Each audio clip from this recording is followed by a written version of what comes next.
El caso de Elsa Guadalupe Jiménez Vázquez consternó a la comunidad de Mexicali y evidenció una vez más la gravedad de la violencia feminicida por la que atravesamos en la región. Desaparecida el 21 de agosto del 2024, su ausencia encendió las alarmas entre sus familiares, quienes iniciaron una intensa búsqueda en la región. Las investigaciones señalaron inicialmente a su expareja José Luis como el principal sospechoso. Tras meses de incertidumbre, su cuerpo finalmente fue hallado en un predio baldío junto a otras víctimas. Este capítulo relata la desaparición, feminicidio y la lucha incansable por justicia de su familia, en un país y en un estado donde muchas mujeres siguen desapareciendo sin una respuesta clara. Con esta introducción damos inicio a este episodio más de El Crimen Podcast, un análisis a profundidad de la investigación y por supuesto pues la socialización que cada uno de estos casos violentos, crímenes ha trascendido en nuestro municipio de Mexicali, y nuevamente es un gusto estar acompañado por Tere Mejía. Así es, y bueno, recordarles que este podcast es con datos de investigación 100% periodísticas y bueno, pues las historias que aquí presentamos se van entrelazando justamente con esta investigación y con el seguimiento que le hemos dado, así como le han dado otros compañeros reporteros. Y agradecer a todas las personas que nos han seguido a través de las plataformas, tanto de YouTube y en Facebook, en las redes sociales de El Crimen, tanto también en la plataforma de Nexos, y que nos han estado mandando mensajes que les gusta este tipo de contenido, que ya tenemos alguna trayectoria haciéndolos. Ahorita estamos haciendo un pequeño recuento de que en qué temporada vamos. En esta nueva etapa, pues ya perdimos la cuenta, sería el noveno capítulo, ¿ah? Temporadas. Creo que estamos en la 5.3, 5.2, por ahí va. Pero ya vamos a poner orden en ello, y también ya estamos calendarizando varios capítulos para terminar esta nueva etapa, esta temporada del regreso del Crimen Podcast. Y también traemos ahí algunas sorpresitas para los seguidores, y también pues el proyecto continuará con más análisis de casos criminales, siempre con una visión de respeto, de análisis profundo y sobre todo con esta visión periodística. Así es, y bueno, ¿qué te parece si comenzamos con este caso que ocurrió en agosto del 2024? Y bueno, como en los casos anteriores, pues empezamos con un hecho, sin embargo la historia se va desarrollando y vamos descubriendo más datos, y también, bueno, otros hechos que pasan en la ciudad de Mexicali también se relacionan con la historia inicial. Y muchos de estos casos, como bien lo comentas, se empiezan a desarrollar con el hecho. Inicialmente con nosotros nos centramos por una pesquisa, una fotografía, una publicación, y ya ahora con la magnitud que tienen las redes sociales, muchas de estas historias inician con una publicación de que familiares, amigos, hermanos, padres, madres, solicitar el apoyo de la comunidad para dar con el paradero de su ser querido. Publican algunas fotografías, algunos pequeños datos, incluso antes de interponer una denuncia formal por desaparición. Y es así como también en el caso de Elsa Guadalupe, así nos fuimos enterando. Sí, y es que justamente en este caso se inicia por una pesquisa con la fotografía y los datos de esta joven de 34 años de edad, Elsa Guadalupe Jiménez Vázquez, quien pues inicialmente fue reportada como no localizada por sus familiares, y como bien lo mencionas, muchas veces primero se ponen o se emiten estas pesquisas en redes sociales, pero también es importante que pues estas denuncias se pongan en fiscalía. En este caso pues se inició como una pesquisa de esta joven que tenía su domicilio en la colonia San Gabriel, aquí en Mexicali. Esta colonia está muy cerca de lo que denominamos aquí en Mexicali como la zona dorada, una zona que se podría catalogar como exclusiva o que ha tenido un desarrollo, una plusvalía en los últimos años aquí en Mexicali. Y bueno, cerca de ahí se encuentra la colonia San Gabriel, donde pues Elsa tenía su domicilio, de donde sale y hay que recordar también que Elsa era una joven madre. Sin precisar o compartir mayores datos de hacia dónde se dirigía, bueno, ella sale ese día, el 21 de agosto, y pues ya no regresó.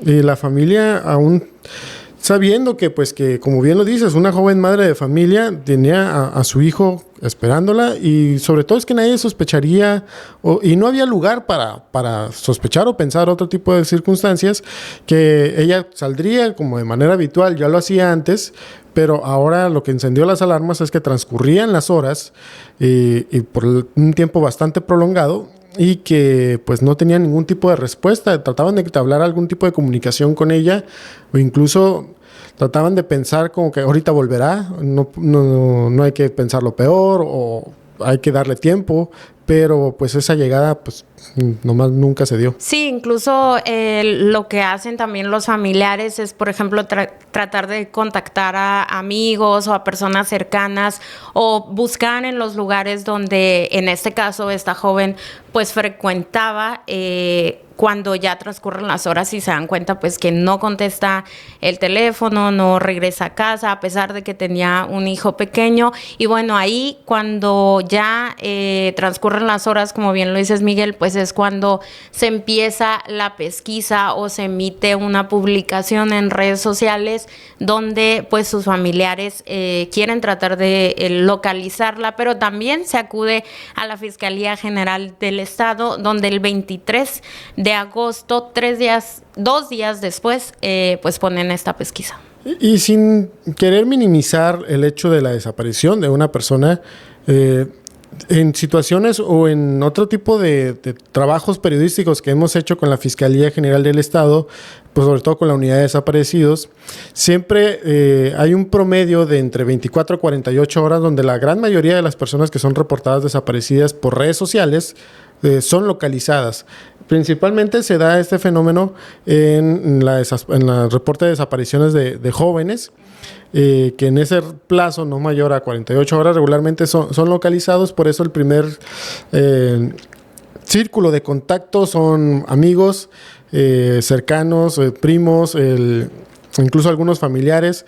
Y afortunadamente se dan esas localizaciones. Y en el caso de la familia de Elsa Guadalupe, esperaban que ella apareciera en ese lapso de 48 horas, que si bien es muy importante decirles, no es necesario esperar este periodo de tiempo para interponer una denuncia por desaparición. Se debe hacer de manera inmediata. Sí, antes sí era como un protocolo que seguían las autoridades, ¿no? Tenías que esperar unas horas para ya que se colocara una pesquisa o que se hiciera una denuncia formal ante las autoridades. Sin embargo, estos protocolos han cambiado, porque también hay que mencionarlo que actualmente se vive una crisis en materia de desaparición forzada. Entonces, como bien lo comentas, si bien para el día 23 de agosto pues ya habían transcurrido 2 días, es por eso que oficialmente la Fiscalía General del Estado emite una ficha de búsqueda con la fotografía de esta joven y con los datos de esta joven, la cual pues también tenía algunos datos como señas particulares. Elsa tenía 2 tatuajes, uno en el brazo con la leyenda Jesús Cristóbal y otro en la mano con la leyenda Tenorio. Además también pues se decía su edad, su nombre completo, el día que la vieron por última vez, y bueno, se narra ahí pequeñamente que pues salió de su domicilio de la colonia San Gabriel.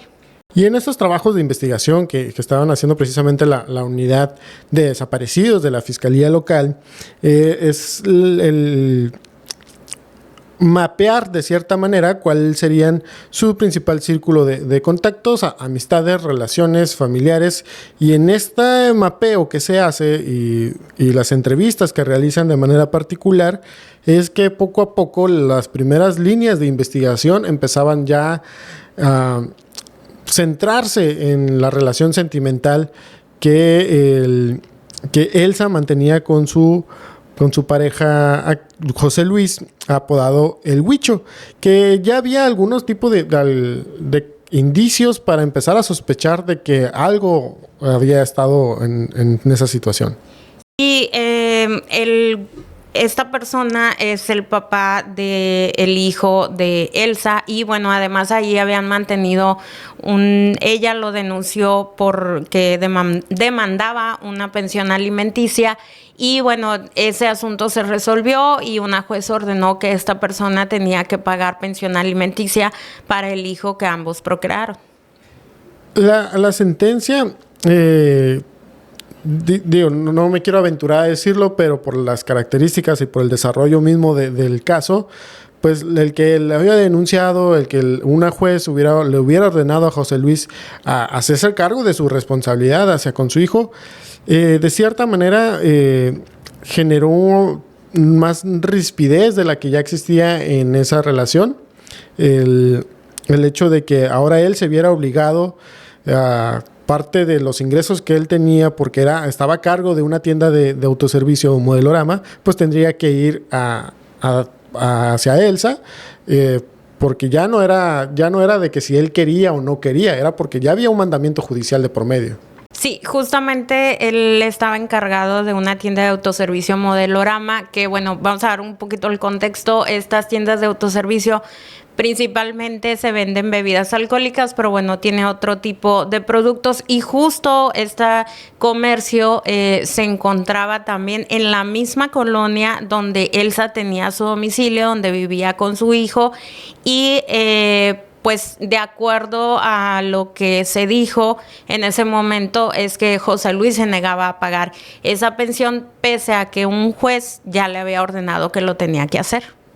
Fue entonces que se estableció que el último punto de referencia en el cual a través de entrevistas, imágenes de videograbaciones y en este mapeo que les comentaba hace algunos momentos, se pudo establecer que la ruta desde que Elsa sale de su domicilio hacia donde se dirigía y fue precisamente a este autoservicio Modelorama que se encuentra dentro de la misma demarcación de la colonia San Gabriel.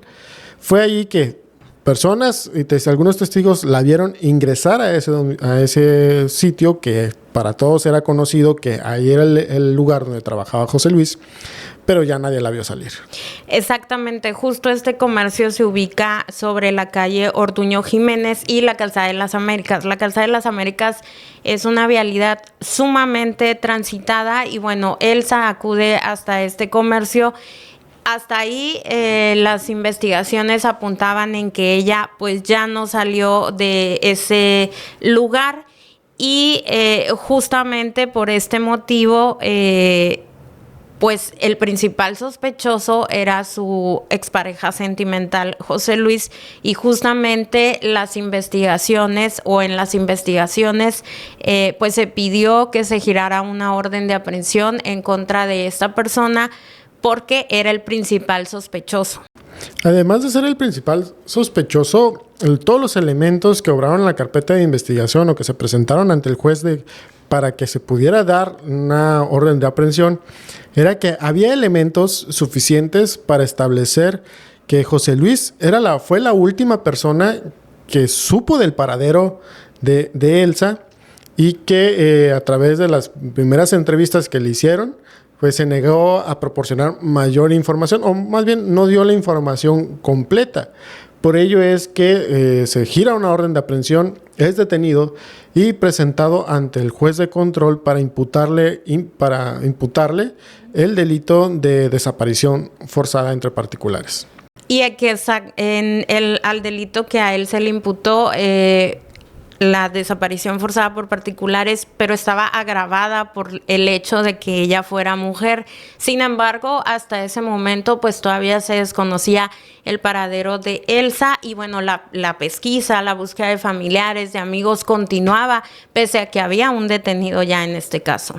Fue entonces cuando en las audiencias, que hay que recordar que el hecho pasa el 21 de agosto, y precisamente en las audiencias se revela que en esta fecha y en este lugar en el cual les estábamos comentando, José Luis inicia una discusión con Elsa, aparentemente, y se presume que era por el tema de la pensión que él estaba obligado a pagar.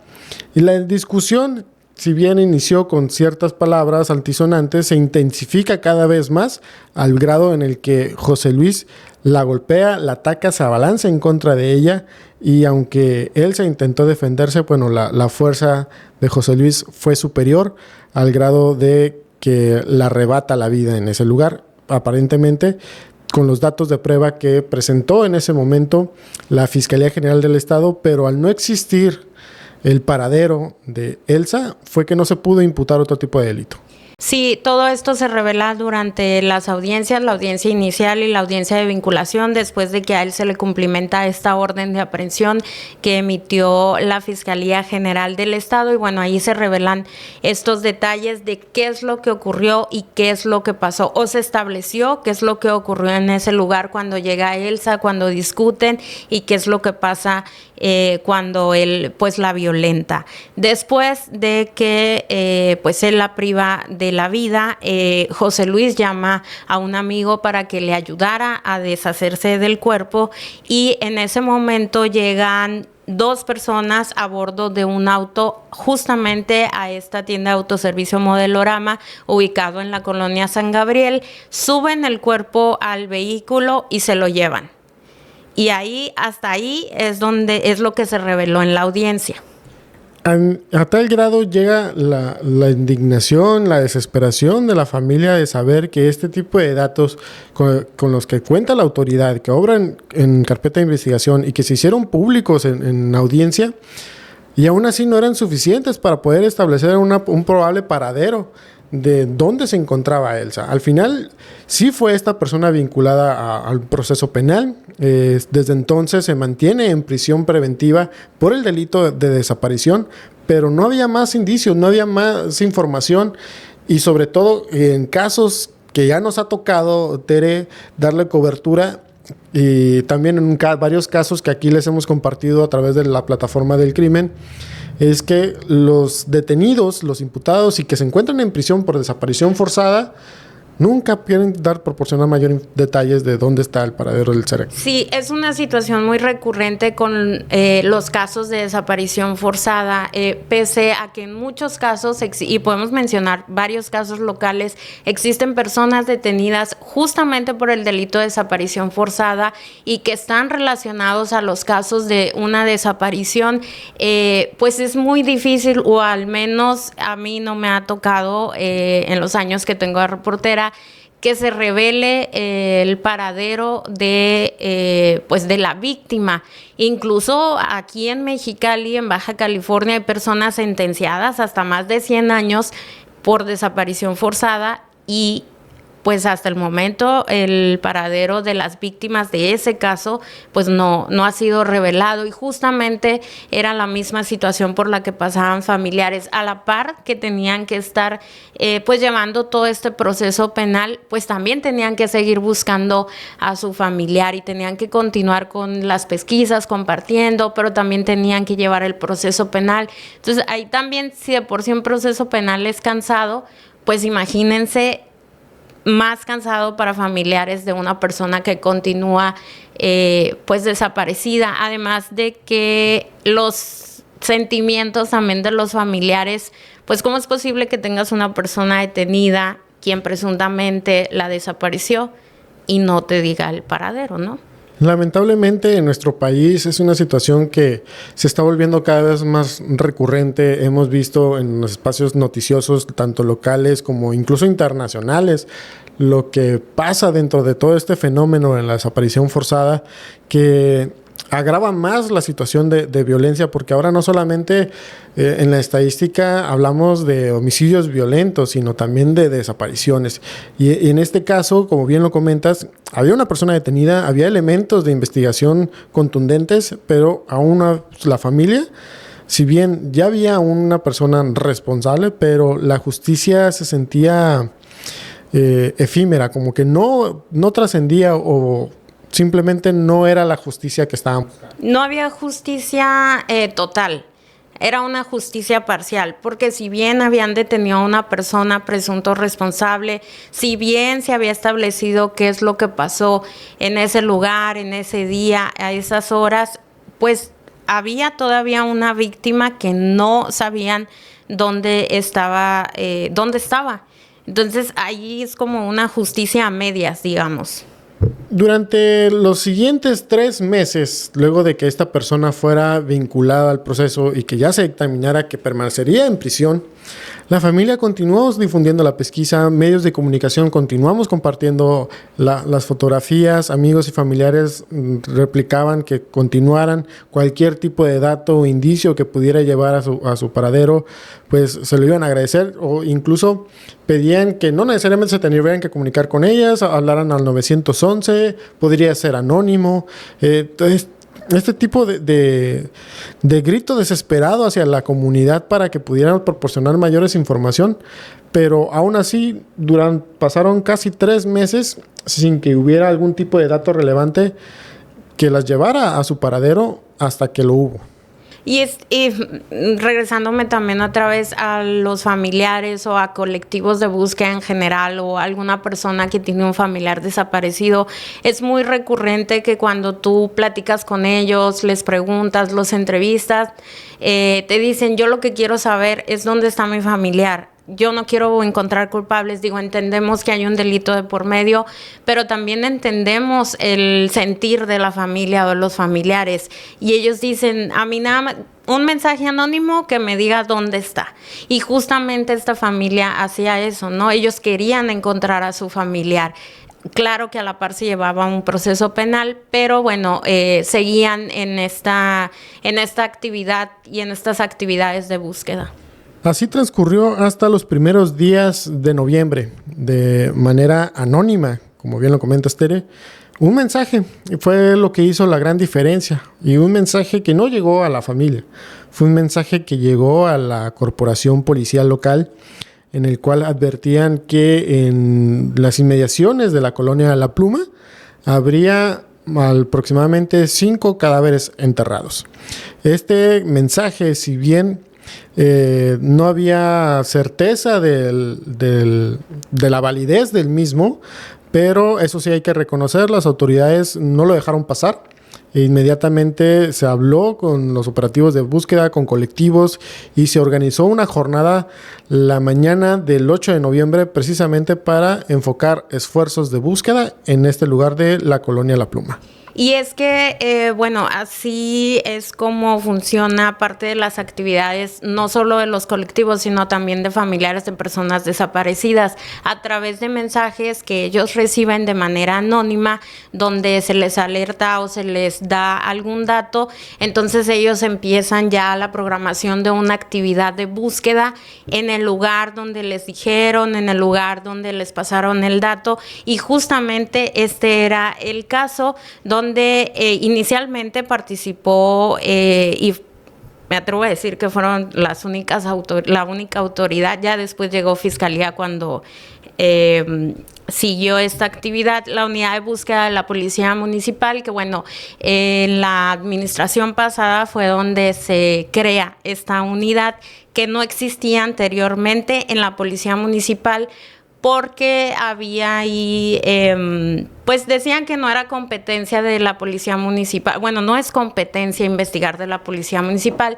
Sin embargo, se crea porque constantemente los colectivos o los familiares solicitaban el apoyo de un cerco de seguridad cuando justamente salían estas búsquedas. Y digo, hay que reconocerlo, los mismos colectivos piden el apoyo de esta unidad, y no solamente colectivos locales, sino que los hemos visto participando en búsquedas en San Felipe, en Tecate, incluso hasta en Tijuana, en Ensenada, en todos los municipios del estado, por la experiencia que tienen en campo, que eso es lo que muchos reclaman y muchos le agradecen a esta unidad. Y justamente, ya actualizándolo a estos días, creo que también ahí hay otro interés por parte de otros municipios de Baja California en, incluir esta unidad de replicar el modelo exactamente, porque para las personas que no son de Mexicali o que nos ven o que no son de Baja California, en Baja California, Mexicali es la única policía municipal que tiene una unidad de búsqueda, y creo que hasta a nivel nacional, ¿no? Fíjate que no sé a ciencia cierta ese dato, pero al menos en el estado sí lo es. Bueno, incluso nosotros, Tere, ahí estuvimos en este campo, campo abierto de la colonia La Pluma. Incluso les vamos a compartir algunas imágenes y videos que van a estar vistiendo esta narrativa de que allí estuvimos acompañando a los colectivos, a las autoridades, adentrándonos al cerco de búsqueda, a este polígono que se estableció. Incluso vimos a las máquinas retroexcavadoras cavando a un par de metros de profundidad, hasta que ese día se da primeramente con el reporte del primer hallazgo positivo. Un primer hallazgo positivo era por la mañana, habían transcurrido algunas horas justamente con la ayuda de esta retroexcavadora. Y nada más para poner en contexto, el predio es un predio totalmente baldío.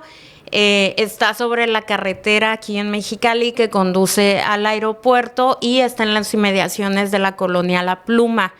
Ahí, bueno, hicieron una prospección, iniciaron con esta actividad de búsqueda y justamente se da el hallazgo primero de fragmentos óseos. Encontraron un cráneo, un fémur y diversos fragmentos óseos de humano, porque cuando los encontraron, los analizaron y confirmaron que se trataban de humano. Y bueno, ahí se inicia todo un cerco protocolario. ¿Recuerdan que les dije que esta búsqueda inicia a partir de un mensaje anónimo? Bueno, este mensaje advertía de la presencia de al menos 5 cuerpos. Al momento en el que se da el hallazgo, se confirma que sí existía un cuerpo enterrado en toda esta área. Ahora ya el protocolo se amplía. Quiere decir esto, ya involucran a la Fiscalía General del Estado, Guardia Nacional, otras autoridades de la Fuerza Estatal de Seguridad, porque ya existían indicios para entonces en sí creer que había más personas dentro de este polígono que estaba cerca. Este predio, que sí estaba amplio, ahorita no recuerdo las dimensiones, pero estaban divididos por una especie como de fosa que delimitaba toda esta... una zanja de cerca de 2-3 metros de profundidad para delimitar y evitar que personas ingresaran. Bueno, pues los hallazgos se concentraron cerca de esta zanja y que en días posteriores se confirma que no solamente había uno más, había 3 más. 3 más, y al principio encontraron fragmentos óseos y bueno, de ahí se apoyaron con la retroexcavadora, pero también las personas que buscan o los colectivos de búsqueda tienen una técnica que se llama cernir la tierra, que bueno, básicamente es juntar tierra o agarrar tierra con algún recipiente y justamente colarla. Y ahí es donde la tierra pues se va y se quedan los fragmentos. Si es que hay fragmentos óseos o más huesos, ahí se quedan y justamente ahí los van recuperando, ¿no? Y justamente en el primer hallazgo se emplea esta técnica para saber si en ese punto donde habían localizado había más fragmentos de restos óseos. Del interior de esta zanja, y eso se los comparto, yo ahí estuve cerca del área de búsqueda y pude percibir que este aroma característico de los cadáveres se extendía por toda esta área. Platicando ahí con el personal de la búsqueda, nos referían que tenían ya indicios suficientes para establecer y concentrar la búsqueda con máquinas retroexcavadoras en cierto punto, porque había además de la fosa que cavaron y donde se presume ya sabemos que ahí fue donde ocultaron algunos cuerpos. Sobre ello colocaron los criminales una tabla de madera para precisamente evitar que incluso si en un futuro pensaban que iban a acabar, pues eso los tapara. Una vez que fue desprendida esta tabla, ahí encontraron los cuerpos. Incluso ese primer día, después del hallazgo, se realizan todos los protocolos forenses que se tienen ya establecidos cuando se encuentra un resultado positivo, así lo llaman ellos, un resultado positivo. Justamente se amplía todo este cerco de autoridades. Incluso por la noche este predio estaba custodiado porque, bueno, era una escena del crimen. Entonces tenía que estar resguardado por las autoridades Que después ahí ya hubo una controversia porque decían que solamente les pusieron vigilancia los primeros días, y justamente el primer día por la noche se queda resguardado este predio, y también hubo ahí un incidente donde pues quienes resguardaban escucharon balazos, que bueno, se hace también todo un protocolo después de que pues se reporta este hecho al 911. Posteriormente, después de que sea este primer hallazgo, se establece ya toda una programación de búsqueda. Recuerdo que establecieron 3 días a la semana para buscar en el predio. Y justamente las semanas posteriores, como bien lo mencionabas, Miguel, es donde se da el hallazgo de 3 cuerpos más. La característica de estos cuerpos es que todavía tenían prendas de vestir y objetos personales y estaban completos. Eran una osamenta de un cuerpo humano completo.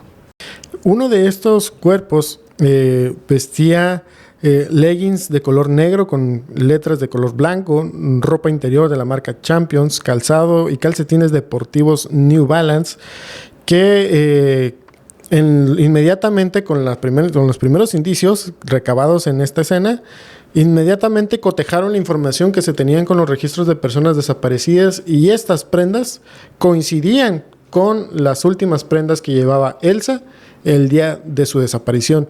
Inmediatamente pues se procesó la escena, fueron canalizados al servicio médico forense. La fiscalía por su parte hizo los cruces de ADN, y con el hallazgo de los restos óseos, ya con la información que se tenía, bueno, se da este cruce y resulta positivo.